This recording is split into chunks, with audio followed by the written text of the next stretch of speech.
எழுதுபவன் கவி என்று கவிதையே வாழ்க்கையாக உடையன் வாழ்க்கையை கவிதையாக செய்தும் அவனே கவி பாரதி.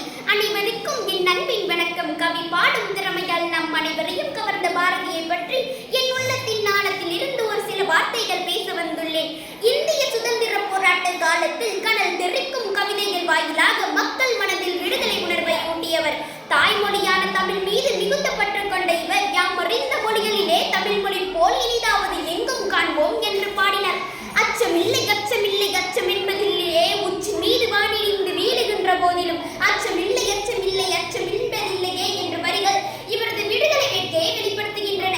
எட்டயபுரம் மன்னர் இவரது கவிதை திறனை பாராட்டி கலைமகள் எனும் பொருள்படும் பாரதி என்ற பட்டத்தை வழங்கினார். புது கவிதையின் தந்தை பாட்டுக்கொரு புலவன் பாரதி நீடு துயலில் நீக்க பாடி வந்த நிலா என்ற சிறப்பு பெயர்களால் அழைக்கப்பட்டவர் பாரதி. செந்தமிழ் தேனி புதிய அறம் பாட வந்த அறிஞன் மரம் பாட வந்த மறவன் என்றெல்லாம் பாரதிதாசன் இவரை புகழ்ந்துள்ளார். பாருக்குள்ளே நல்ல நாடு நமது பாரத நாடு, அப்படிப்பட்ட பாரத நாடு அடிமைப்பட்டிருப்பதை எண்ணி நெஞ்சு பொறுப்பதில்லை என்று பாடினார். ஆடுவோமே பல்லு பாடுவோமே ஆனந்த சுதந்திரத்தை அடைந்து விட்டோம் என்று சுதந்திரம் அடைவதற்கு முன்பே தனது சுதந்திர தாக்கத்தை தன் பாட்டின் மூலம் வெளிப்படுத்தினார் மகாகவி பாரதியார். பாரதியார் அவர்கள் செப்டம்பர் 15ஆம் தேதி இவ்வுலகை விட்டு மறைந்தார். பாரதியார்